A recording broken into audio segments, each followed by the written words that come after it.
एक व्यक्ति जो करीबन 45 से 46 साल की उम्र का होगा और वो व्यक्ति चलता चलता उसे पसीने आते हैं और थोड़ा सा वो घबराता है और उसके बाद वो व्यक्ति इस दुनिया से चला जाता है।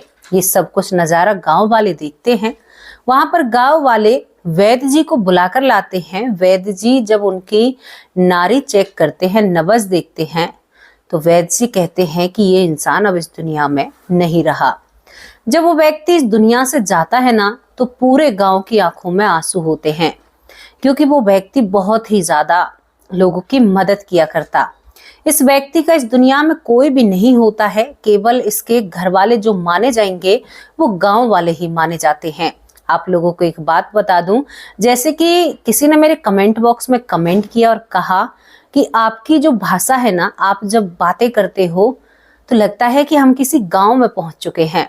तो ये तो आपने बहुत ही बढ़िया बात और बहुत अच्छी बात कही है, क्योंकि मेरा बचपन गांव में बीता है। हाँ, मैं भले ही आज एक शहर में रह रही हूँ, लेकिन मेरा बचपन गांव में ही बीता है।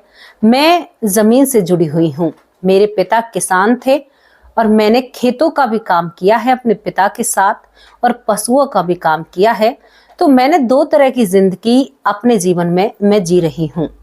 मैं जब तक शादी योग्य नहीं हुई थी तब तक मैंने एक गांव में अपना जीवन बिताया। गांव की रहन सहन, चहल, सब कुछ देखा। लेकिन उसके बाद की जिंदगी मैं एक शहर में बिता रही हूँ। आज यहाँ का भीड़ भाड़ वाला माहौल देखती हूँ तो मैं तो भाई किस्मत वाली हूँ, क्योंकि मैंने एक ही जन्म में दो तरह की जिंदगी जी ली है। अब यहाँ पर दोस्तों आपको इसके बारे में बताएं जब पूरा गांव की आंखें नम क्यों होती हैं, क्योंकि ये व्यक्ति इसका कोई भी नहीं होता है और ये जानवरों से बहुत प्रेम करता है। यानी इसकी जिंदगी में कोई नहीं था, लेकिन ये घरों से रोटी मांगा करता और जो होता है ना, भूसा होता है, पशुओं को जो खिलाया जाता है, चारा होता है, वो भी गांव के लोगों से मांग मांग कर गाय को, जो गाय होती हैं, उनको खिलाया करता। मतलब इसकी ऐसी आदत होती है। अब यहाँ पर कहने वाले तो ये भी कहते हैं कि जिस दिन ये इस दुनिया से जाता है तो जो गाय होती हैं उनकी आंखों में भी आंसू थे और गांव वाले सोच रहे थे कि ये व्यक्ति इस दुनिया में नहीं रहा। अब इन पशुओं को खाना कौन खिलाएगा, पंछियों को दाना कौन डालेगा, क्योंकि जहां पर वो रहता था ना, वहां पर इंसान कम, जानवर, पशु पक्षी ज्यादा नजर आया करते थे। ऐसा इंसान आपको मिलना बहुत मुश्किल है, क्योंकि आज हम अपने परिवार में उलझे हुए हैं और परिवार को सबसे ज्यादा महत्वपूर्ण मानते हैं। तो दोस्तों आज की स्टोरी आप लोगों के पास लेकर आए हैं। जब उस जिसका कोई भी नहीं था, गांव वाले उसको नहलाते हैं और नहलाने के बाद उसको काटी पर लिटा दिया जाता है और उसके बाद उसको शमशान घाट भी ले जाया जाता है। लेकिन वहां पर जैसे ही उसकी चिता सज जाती है और चिता में उसको लिटाया जाता है और उस चिता को अग्नि भी दे दी जाती है, तभी यहाँ पर वो व्यक्ति जीवित हो उठता है और उससे उठकर बाहर की तरफ भागने लगता है। लोग जल्दी जल्दी उसे उस चिता से खींचते हैं और बाहर उसकी तसल्ली करते हैं। तो दोस्तों करीबन 6 से 7 घंटा तक वो व्यक्ति बिल्कुल ठंडा और मृत पड़ा रहा था और वो जीवित कैसे हो जाता है, और जो वो सच्चाई बताता है ना, उसे सुनकर पूरा गांव एक अच्छाई की राह पर चलने लगता है। तो चलिए दोस्तों आपको एक ऐसे गांव की और एक ऐसे इंसान की बातें बताते हैं जिससे शायद आपके जीवन में कुछ बदलाव हो और आपको भी कुछ नया जानने को मिले। कहानी कहाँ से शुरू होती है? जोधपुर के गुड़ा गांव से शुरू ये कहानी होती है। गुड़ा गांव में एक रति राम जी नाम के व्यक्ति रहते हैं। रति राम बचपन में जब होते हैं तो रति राम अपने माँ बाप की इकलौती संतान होती है और रति राम की शादी नहीं होती है। जब वो बड़ा होता है, रति राम के माँ बाप इस दुनिया से चले जाते हैं, उसे छोटा सा ही छोड़कर, तो गांव वाले ही उसका पालन पोषण करते हैं। रति राम ना ही तो पढ़ता है, ना ही लिखता है, ना ही ज्यादा इधर उधर की चीजों को छान मारता है। केवल रति राम का एक लक्ष्य होता है कि पूजा पाठ करना, मंदिर जाना। और रति राम एक गाय को खाना खिलाया करते थे, यानी गाय की सेवा किया करते थे। गाय सुबह उसके पास खाना खाने के लिए आती, शाम को आती और सर्दियों में रात के वक्त भी रति राम के पास वो गाय रहा करती। धीरे धीरे एक गाय से 2 गाय हो जाती हैं, 2 से 3 हो जाती हैं, क्योंकि आवारा पशु आज ही नहीं, पहले से ही ऐसा ही चलता आ रहा है। अब वो जब उससे खुद से नहीं हो पाता है तो आसपास के घरों से भूसा मांग लिया करता, किसी के घर से चारा मांग लिया करता, कहीं से कुछ मांग लिया करता और उन गाय को पेट भरने लगता है। घर में उसके पिता की जो थोड़ी सी जमीन होती है, उस जमीन में भी वो खेती बाड़ी करने की कोशिश करता है। वहां से जितना भी अनाज वो उत्पन्न किया करता उसे भी घर में भर लिया करता है और उस अनाज को भी वो इधर उधर नहीं फेंकता है, मतलब बेचता नहीं है। उस अनाज को पंछियों को 1 साल के अंदर वो पंछियों को खिला दिया करता। दोस्तों, एक कितनी अच्छी सोच वाला व्यक्ति, तो उसकी शादी क्यों नहीं हुई? क्योंकि उसके माँ बाप नहीं होते हैं। लेकिन जब वो छोटा था ना, उसकी माँ जब थी इस दुनिया में, पिता भी थे, तो यहाँ पर जो रतिराम जी होते हैं वो बताते हैं कि उनको बचपन में क्या आदत थी कि जो चींटियां होती है ना, वो उन्हें बहुत ढूंढ ढूंढ कर मारा करता। यानी जैसे बच्चा खेल रहा है और उसे 5 साल की उम्र में भी अगर चींटी चींटा कहीं पर दिख जाया करते, जो काली चींटियां होती हैं और बड़े बड़े चैटे होते हैं, उन्हें वो मार दिया करता। मतलब जीवों पर वो इतनी ज्यादा बर्बरता किया करता बचपन में कि एक बार तो उसने एक चैटे को पकड़कर उसकी गर्दन को अलग कर दिया और उसके धड़ को अलग कर दिया। और वो ये सब कुछ जानबूझकर किया करता। रतिराम जी बताते हैं कि इन्हें कर कर उसे सुकून भी मिलता, मतलब अच्छा महसूस हुआ करता। लेकिन जब वो 5 साल की उम्र में होता है, लेकिन उसकी माँ कहती है कि बेटा तू ऐसा क्यों करता है, तुझे इस चीज का पाप मिलेगा, तुम्हें इस चीजों का भुगतान भरना पड़ेगा, तुम भले ही छोटे हो या बड़े हो। रतिराम अपनी माँ के कहे हुए शब्दों को ध्यान में रखता है और वो तभी से ही पशुओं की सेवा में लग जाता है, सभी की सेवा किया करता। लेकिन उसकी माँ इस दुनिया से चली जाती है और अब रतिराम एक बहुत बड़ा, शायद गांव वाले उसे दानी के रूप में देखा करते, क्योंकि पता है रतिराम का क्या काम हुआ करता, पूरे दिन खेतों में काम करना, पशुओं के लिए कुछ चारा खुद वो अपनी जमीन से पैदा किया करता, गांव वालों से मांगकर इकट्ठा किया करता। बाजरा जो होता है गांव वालों से मांगकर बहुत सारे पशु पक्षियों को, जो पंछियां होते हैं ना, उन्होंने एक ऐसा स्थान बना लिया था अपने घर को, जहां पर आप सुबह उठकर देखते ना तो बहुत मतलब शोर हुआ करता उनके पास। पंछी, तरह तरह के पंछी उनके पास आया करते, मोर आया करते सभी को, और गाय मतलब बिना बुलाए ही उसके पास आ जाया करती और वो सुबह से ही उन सभी के काम में लग जाया करता। दोस्तों, वो यही सब कुछ कर रहा था, यही सब कुछ उसकी जिंदगी में चल रहा था और सभी उसको प्रणाम किया करते और कोई भी गांव का व्यक्ति उससे मना नहीं किया करता।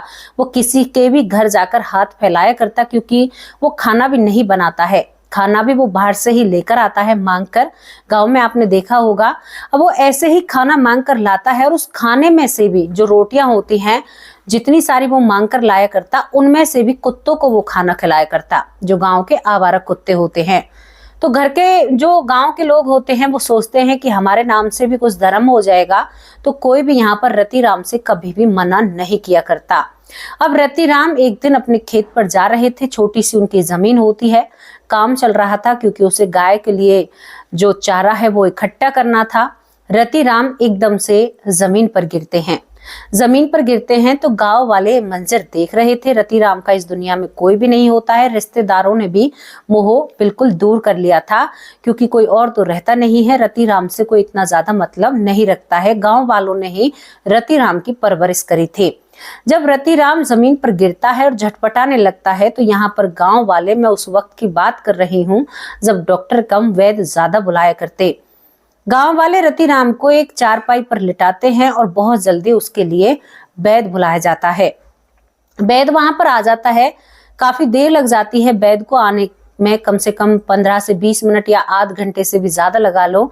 तो जब वैद्य जी उनकी नाड़ी चेक करते हैं, नब्ज देखते हैं, तो रतिराम में जान नहीं थी, बिल्कुल वो पीला पड़ चुका था और उसके प्राण पखेरु उड़ चुके थे। इसके बाद सभी गांव वालों की आंखें नम हो जाती हैं। गांव वाले शोक सा मनाने लगते हैं। आपने कभी सुना हो तो चौपाल जो हुआ करती हैं, जहां पर पंच सरपंच बैठा करते हैं, हर गांव में आपको चौपालें मिल जाएंगी। तो यहाँ पर लोग इकट्ठा होने लगती हैं। महिलाओं की भी आंखें नम थी और कहते हैं कि उस वक्त क्या हुआ था कि जो गाय होती हैं वो टाइम पर ही रतिराम के पास आकर खड़ी हो जाती हैं, जो रतिराम मृत पड़ा हुआ था। पूरे रतिराम को वो अपनी जिह्वा से मतलब पूरे चाटती हैं उसको, क्योंकि उन्हें क्या पता कि ये मृत है कि जीवित है। जब वो सूंघकर एहसास करती हैं तो गांव वाले कहते हैं कि आंखों से शायद आंसू जैसा हमें देखने में लग रहा था। पंछियों की चहचहाट बहुत ज्यादा हो जाती है कि मानो सभी को पता चल चुका हो कि जो तुम्हारा पेट भरता था वो अब इस दुनिया में नहीं रहा है। दोस्तों, अब गांव वाले काफी देर तक देखते हैं कि रतिराम शायद उठ जाए, बहुत अच्छा इंसान था। गांव वालों को भारी दुख होता है, लेकिन इसके बाद गांव वाले उसकी अंतिम क्रिया करने लगते हैं कि भाई अब जीवित नहीं रहा है, कोई भी है नहीं, इसके लिए कौन आएगा, कौन रोएगा, गांव वाले ही उसके अपने होते हैं। और रतिराम को नहलाया जाता है, बहुत अच्छे से नहलाया जाता है, उसको कपड़े पहनाए जाते हैं। महिलाएं रो रही हैं, गाय वहीं पर खड़ी रहती हैं जब तक रतिराम को नहलाया जाता है। पंछियां भी वहीं पर शोर मचा रहे थे। इसके बाद रतिराम के लिए काटी, कहते हैं ना कि उसको कस दिया जाता है, बांध दिया जाता है, और राम नाम सत्य का नारा लेकर लोग उसे शमशान घाट की तरफ लेकर चलते हैं। आप सोचकर सुनकर हैरान हो जाओगे, पूरा गांव रतिराम की अंतिम विदाई में जाता है, क्योंकि सभी गांव वाले रतिराम को जानते थे और वो सबका प्रिय होता है। पूरा गांव जहां पर चल रहा था, वहां पर 10 से 12 जो गाय थी, आवारा जो पशु थे, उनमें बैल भी होते हैं, यानी कि बिजार भी होते हैं, कि आवारा सांड भी होते हैं, वो सभी रतिराम के उस अंतिम विदाई में उसके साथ चल रहे थे। ये मंजर मानो जैसे किसी ने कुछ ऐसा कर दिया हो कि सभी एक साथ, जो पशु भी अपना एक कर्तव्य निभा रहे थे, पंछी जैसे कोई कोया मर नहीं जाता है ना कि बहुत सारी भीड़ हो जाती है, ऐसे ही पंछी आवाज करते हुए, और रतिराम की जो अर्थी है सबसे आगे चल रही थी। मेरे रोए खड़े हो रहे हैं बताने में आप लोगों को, और पीछे एक इतनी लंबी लाइन थी कि वो खत्म ही नहीं हो रही थी। सभी गांव के व्यक्ति थे, महिलाएं नहीं थी, क्योंकि महिलाएं शमशान घाट में नहीं जाती हैं। वहां पर गाय जाकर जो रतिराम को अर्थी पर रखा जाता है, या उसकी चिता जो तैयार की गई थी, तो सभी गाय उसके चक्कर लगाने लगती हैं। जब गाय उसके चक्कर लगाने लगती है, इसके बाद गांव के लोग अपना काम पूरा करते हैं, सामग्री डाली जाती है, जो विधिवत काम होते हैं वो पूरे किए जाते हैं। जैसे ही रतिराम की उस चिता को अग्नि दी जाती है, गांव के जो बच्चे होते हैं सभी मिलकर उनको एक संत के रूप में अंतिम विदाई दी जा रही थी। तभी रतिराम बोल पड़ते हैं और कहते हैं कि मुझे जल्दी से निकालो, और एक बहुत अच्छी आवाज में वो बोल रहे थे। रतिराम को तुरंत उस चिता से खींचा जाता है। गांव वाले कांपने लगते हैं कि आज हम एक जिंदे व्यक्ति को इस दुनिया से दूर भेज देते, लेकिन गांव वालों को डर भी होता है कि ये करीबन 5 से 6 घंटे हो गए जब से ये क्या कर रहा था, इसको नहलाया भी था, ये तब भी होश में नहीं आया, और वैद्य ने भी कहा था कि ये इस दुनिया में नहीं होता है। रतिराम को शमशान घाट से घर लाया जाता है, वैद्य को दोबारा बुलाया जाता है। रतिराम बिल्कुल स्वस्थ थे, कोई भी उनको परेशानी नहीं थी, और यहाँ पर रतिराम जो गांव वाले होते हैं वैद्य पर चढ़ जाते हैं, कहते हैं कि भाई तुम हमारे हाथों से पाप करा रहे थे, तुम्हें ज्ञान नहीं है क्या तुम्हें? तो यहाँ पर वैद्य कहते हैं कि मेरे इतने सालों पुरानी मेहनत पर तुम लोग पानी नहीं फेर सकते, मैं सच कह रहा हूँ, रतिराम जी इस दुनिया में नहीं थे। रतिराम पूरे गांव को शांत करते और कहते हैं कि वैद्य सच कह रहे हैं, मैं इस गांव में था ही नहीं, मैं अपने शरीर में नहीं था, मैंने आज जो कुछ देखा है ना, तुम लोग हैरान हो जाओगे। दोस्तों, यहाँ पर रतिराम की कमर पर चाबुक के निशान होते हैं। गांव वाले समझते हैं कि जो चिता में अग्नि दी है शायद उससे ये निशान बने होंगे। हालांकि रतिराम इन निशानों की कुछ अलग जानकारी देता है। यहाँ पर गांव वाले कहते हैं कि आप क्या कह रहे हो, क्योंकि उन्हें संत माना गया था। जब गाय ने ऐसा व्यवहार किया कि पीछे जाकर उसकी चिता की परिक्रमा करी, तो गांव वालों ने रतिराम को संत का दर्जा उसी वक्त दे दिया था। क्योंकि आप सोच कर देखिए, ऐसे कोई पशु कैसे कर सकता है। इसके बाद रतिराम जी कहते हैं कि ना ही तो वैद्य की कोई गलती है और ना ही आप लोगों की कोई गलती है। मुझे यमदूत लेने के लिए आए थे और मैं यमलोक की पूरी मतलब भ्रमण कर आया हूँ, और मैं यमलोक के बारे में बहुत कुछ जान कर आया हूँ। अब यहाँ पर ये कहते हैं कि क्या कह रहे हो, तो यहाँ पर रतिराम अब अपनी सच्चाई सभी के सामने रखते हैं। कहते हैं कि मैं जब रास्ते में खेतों की तरफ जा रहा था तो 2 लोग मुझे सामने दिखाई देते हैं। तो गांव वाले भी बताते हैं कि रतिराम एक पल के लिए रुके थे और खड़े हुए थे और मानो किसी से कुछ कह रहे हों। इसके बाद वो 2 दूत कहते हैं कि तुम्हें हमारे साथ चलना होगा, और वो बहुत जोर से, उनके हाथ में एक हंटर होती है, एक चाबुक होता है और वो रतिराम पर उस चाबुक से वार करते हैं। रतिराम की कमर पर बहुत जोर से वो चाबुक लगते हैं और खड़े हुए व्यक्ति जो जमीन पर गिरता है उसके प्राण पखेरु खींच लिए जाते हैं। ये रतिराम का कहना होता है। उसके बाद रतिराम थोड़ी ही देर में बताते हैं कि जब वो चाबुक मुझे 2 से 3 बार लगता है, मैं बार बार अपने शरीर में खींचने की कोशिश करता हूं, लेकिन मुझे खींच लिया जाता है। मैं अपने शरीर से निकलता हूं, अपने शरीर को देखता हूं और मेरी आंखों से आंसू जैसा कुछ मुझे महसूस हो रहा था। लेकिन वो लोग कहते हैं कि अब तुम्हारी यहीं तक का सफर था, अब तुम्हें आगे चलना होगा। मैं उनके साथ चलता हूं और जब मैं उनके साथ चलता हूं ना, तो मेरे पैरों से धुआं निकलने लगता है। मेरे पैर इतनी जोर से जलने लगते हैं, मुझे इतने भारी कष्ट होता है। गांव वाले हैरान देखते हैं कि इतना अच्छा काम करने वाला व्यक्ति, उसे इतनी यातनाएं क्यों मिली थी। इसके बाद रतिराम बताता है कि मुझे बार बार लग रहा था कि जो मेरा सर है वो मेरे धड़ से अलग हो रहा है। वो लोग मुझ में चाबुक मार रहे थे और मुझे बहुत पीड़ा हो रही थी और मेरी जो गर्दन है वो बार बार शरीर से अलग हो जाती है। दोस्तों, यहाँ पर रतिराम कहता है कि एक तो मैं उन लोगों से कहता हूँ जो यमदूत आते हैं, एक तो मेरे पैर जल रहे हैं और ऊपर से मेरा सर क्यों गिर रहा है। तो यहाँ पर वो 2 लोग कहते हैं जो यमदूत थे कि तुम्हें याद नहीं है, तुमने कितने जो बेचारे जमीन पर रेंगने वाले थे, चींटी थी या चैटे थे, तुमने कितने मारे थे। तुम्हारा सर इस वजह से गिर रहा है कि तुमने एक चैटे के सर को धड़ से अलग कर दिया था। ये उस गुनाहों की सजा है।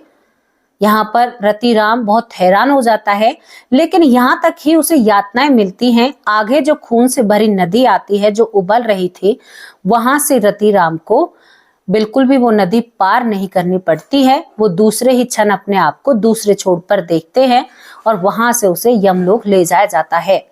बीच में वो उस खाई को भी देखते हैं जहां पर लोगों को ऊपर से नीचे फेंका जा रहा था, और जब ऊपर से नीचे लोगों को फेंका जाता है तो वो लोग काफी दर्द में कराहते हैं, काफी पीड़ा उनको होती है और उनके शरीर के 2-2 हिस्से किए जा रहे थे। नदी में लोगों को काटकर फेंका जा रहा था। यहाँ पर वो यमदूत कहते हैं कि अगर तुम वहीं पर नहीं थमते तो शायद आज हम तुम्हें इस नदी में जरूर काट कर फेंकते, लेकिन तुमने अपने गुनाहों को कहीं ना कहीं थाम दिया था, जिनका तुम्हें पीछे को सिलसिला मिला है। पूरा गांव खामोश और छुम बैठा हुआ था और सारी बातें रतिराम की सुन रहे थे। जब वो वहां पर यमलोक पहुंचते हैं तो वहां पर एक व्यक्ति जो किताब लेकर बैठा हुआ था, रतिराम के पुण्य बहुत होते हैं, वहां पर वो सभी को बहुत अच्छे से देख रहा था, लेकिन वहां पर भी वो काफी चीख पुकारे सुन रहा था और उसे डर लगने लगता है। कहता है कि ये सब कुछ कहाँ से आ रहा है। तो वो 2 यमदूत कहते हैं कि यहाँ पर बोलने की किसी को भी इजाजत नहीं है, यहाँ पर ज्यादा मत बोलो वरना तुम्हें परेशानी हो जाएगी। रतिराम देखता रहता है। तभी यहाँ पर जब रतिराम का नंबर आता है, वो किताब खुलती है, तो यहाँ पर चित्रगुप्त कहते हैं कि तुम लोगों ने तो गलती कर दी, इसके लिए तो बहुत जीव नीचे खड़े हुए हैं। यमराज अपने सिंहासन से खड़े हो जाते हैं, क्योंकि रतिराम बताते हैं कि जितने भी मैंने काम अपनी जिंदगी में किए थे वो सभी वहां पर लिखे हुए थे और दर बदर मुझे बताया जा रहा था। यमराज कहते हैं कि अगर कुछ कर्म नहीं बिगड़ते तो तुम तो बहुत अच्छे इंसान हो, और तुमने जिस कर्म के लिए तुम्हें जमीन पर भेजा था वो तुम बखूबी कर रहे हो। अगर तुम अभी यहाँ पर आ गए तो बहुत जीव भूखे रहेंगे, बहुत जीवों का पेट नहीं भरेगा। तुम्हें अभी और धरती पर जाना है और काम करने हैं, अच्छे काम करने हैं जिस तरह से तुम अब कर रहे हो। यहाँ पर रतिराम कहता है कि मैं साक्षात यमराज को देख पा रहा था। यहाँ पर यमराज ने एक और बात कही थी, यमराज जी ने, कि तुम मुझे किस वजह से देख पा रहे हो, क्योंकि तुमने अच्छा बहुत किया है, बुरा बहुत कम किया है, तभी तुम मेरे तेज को सहन कर पा रहे हो। ये बात भी रतिराम कहते हैं यमराज के जरिए। और यहाँ पर रतिराम कहते हैं कि मुझे अब इस पूरे आपके यमलोक के भ्रमण करने हैं, अगर मैं यहाँ पर आ गया हूँ तो। दोस्तों, यहाँ पर यमराज इस बात की भी इजाजत देते हैं। जो यमदूत अब तक बर्बरता बरत रहे थे वो आदर सम्मान यहाँ पर इसका करने लगते हैं रतिराम का, और इसको एक सम्मान की हिसाब से पूरे नरक और स्वर्ग की जांच पड़ताल कराई जाती है।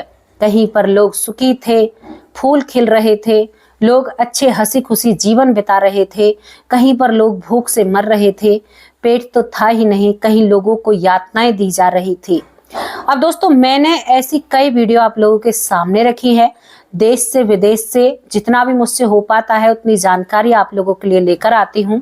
तो उन पर कुछ कमेंट आते हैं, तो कमेंट में पता है लोग क्या कहते हैं कि जो कुछ है वो धरती पर ही है। नहीं, ऐसा नहीं है। जो धरती पर आपको मिल रहा है वो आपको मैं एक हिंदी भाषा में समझाऊं। जिस तरह से तुम्हें पुलिस पकड़ने के लिए आती है और जब एक आधी झापड़ तुम लोगों में लगाती है ना, तो केवल धरती पर तो आपको वो मिल रहा है। जो कोर्ट सजा करेगा वो तो तुम्हें वहीं जाकर मिलेगी। सोचकर देखना, पढ़कर देखना, महसूस करना, सब कुछ समझ में आ जाएगा। ये तो कुछ भी नहीं है। और पता है, जहां पर आपको सजा दी जाएगी वहां पर आपकी मृत्यु नजीक नहीं है। हाँ, आप बेहोश हो सकते हो लेकिन मरना है नहीं। आपको बार बार एक यातना दी जाएगी। आपको भूखा, हम यहाँ पर अपना फंद छुटा लेते हैं अपने शरीर को खत्म करके, या जो पंच तत्वों में ये लीन है, इस शरीर को हम खत्म करके सोचते हैं कि हम सभी परेशानियों से मुक्त हो जाएंगे। परेशानियां की तो शुरू बात होती है। जो परेशानियां होती है ना, जब आप अपने शरीर को खत्म कर लेते हो, आप उस राह को खत्म कर देते हो जहां से आप नेकी के रास्ते पर जा सकते हो, कुछ हासिल कर सकते हो इस शरीर से, तो आपके सामने सब कुछ खत्म हो जाता है और परेशानियां शुरू हो जाती हैं। तो कभी भी ना अपने शरीर को खराब नहीं करना है, ये घोर पाप है। जिस विधाता ने तुम्हारे नसीब में जो लिखा है ना, उसे हंसते हंसते भुगतोगे ना, तो जिंदगी सरल और आगे का जीवन बहुत अच्छा होगा।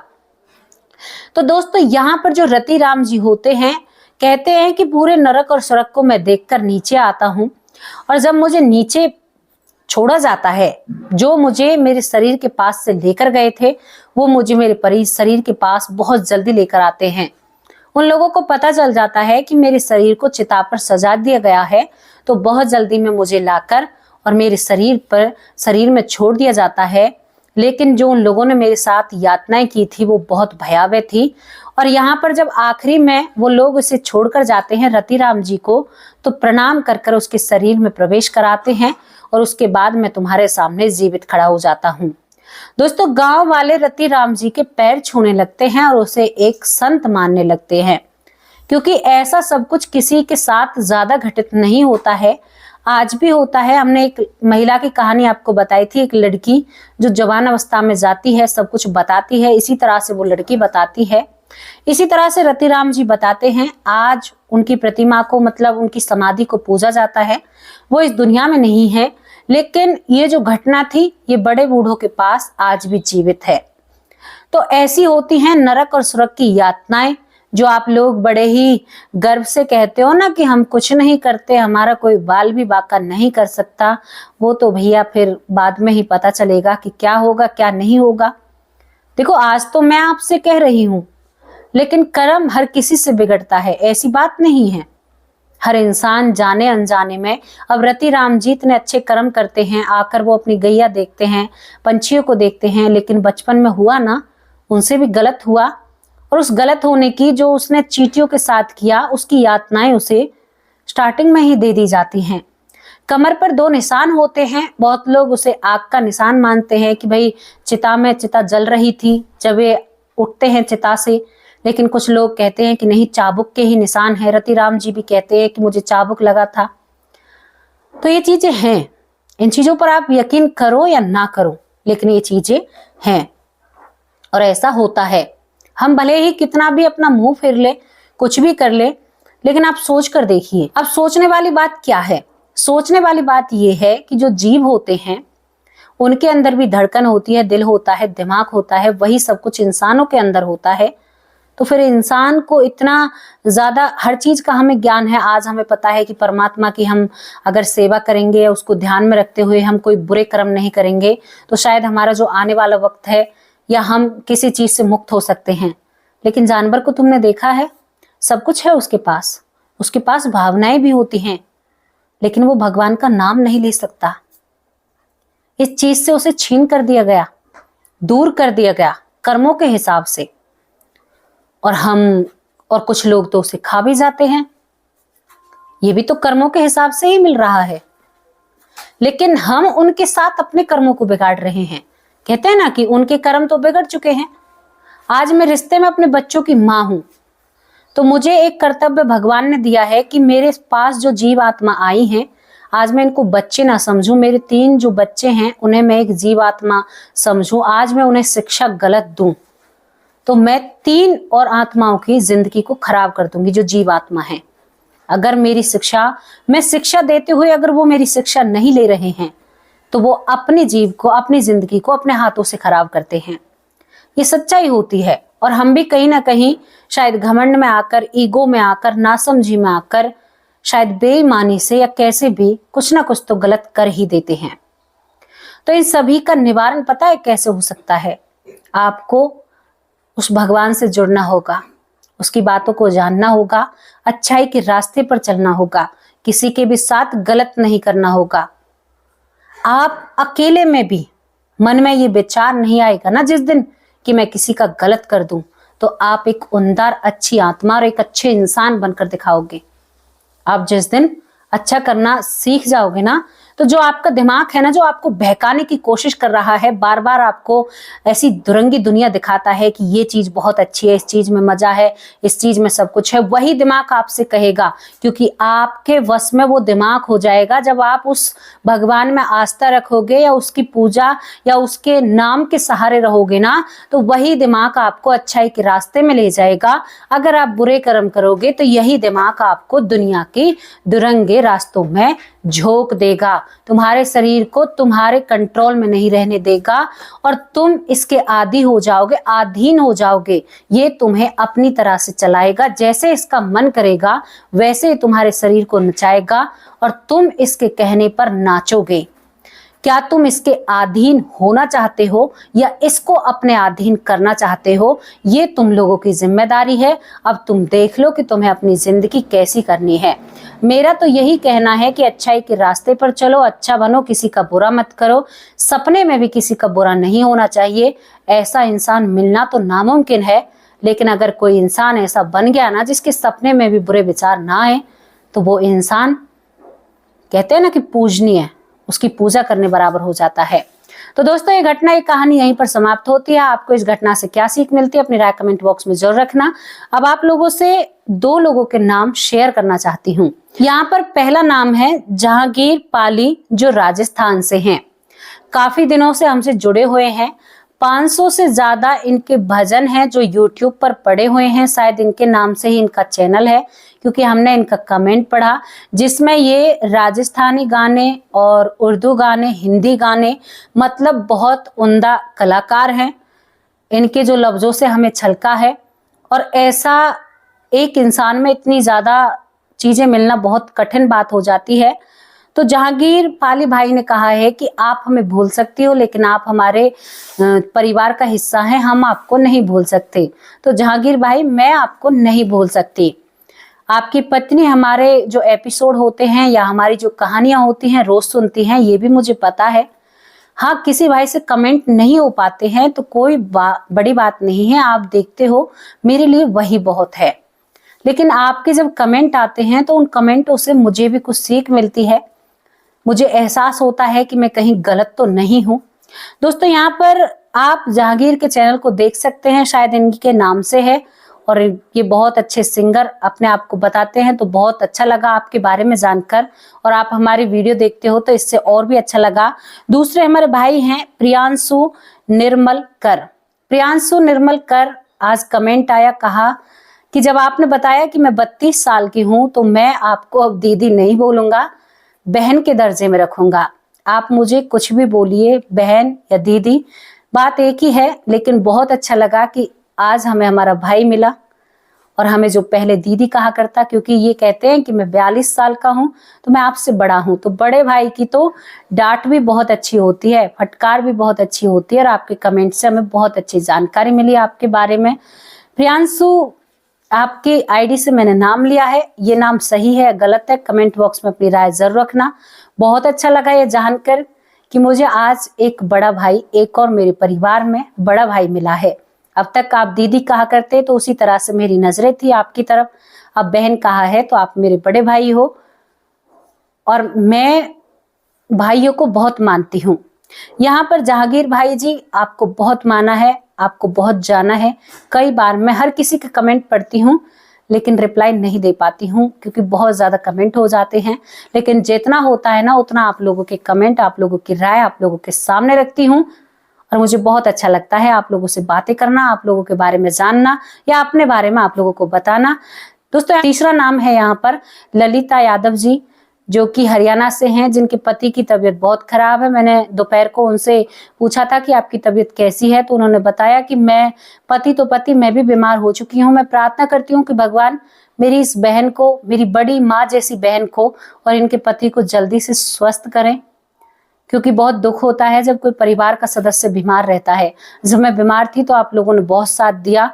तो ललिता बहन, बिल्कुल भी घबराने की जरूरत नहीं है। आप भी एडमिट हो चुके हो हॉस्पिटल में, बहुत दुख हुआ यह सुनकर, लेकिन जल्दी से जल्दी अपने आप को ठीक करने की कोशिश करो। अपने उनके पति की हालत बहुत ज्यादा खराब है, आईसीयू रूम में एडमिट है। तो मैं तो बहुत प्रार्थना करती हूँ कि भगवान उनका ख्याल रखें, आपका ख्याल रखें, आप जल्दी से स्वस्थ मस्त होकर घर आए और दोबारा से वही सब कुछ सिलसिला हमारा और आपका चले। आप हमसे बात करें, हम आपसे बात करें। दोस्तों अब ये सब कुछ खत्म होता है। जो आज मैं ज्यादा नाम नहीं ले रही हूँ, 3 लोगों के नाम दोपहर को रह गए थे, अभी बहुत सारे नाम रह गए हैं, लेकिन अब कल सुबह की वीडियो में नाम लिए जाएंगे। अब आप लोगों से विदा लेने का वक्त आ चुका है। कल हाजिर होंगे किसी सच्ची और अच्छी स्टोरी के साथ। और जिन लोगों के नाम रह गए हैं बिल्कुल भी बुरा मत मानना, क्योंकि जितनी कोशिश होती है उतना कर पाती हूँ। नमस्कार, जय हिंद, जय भारत।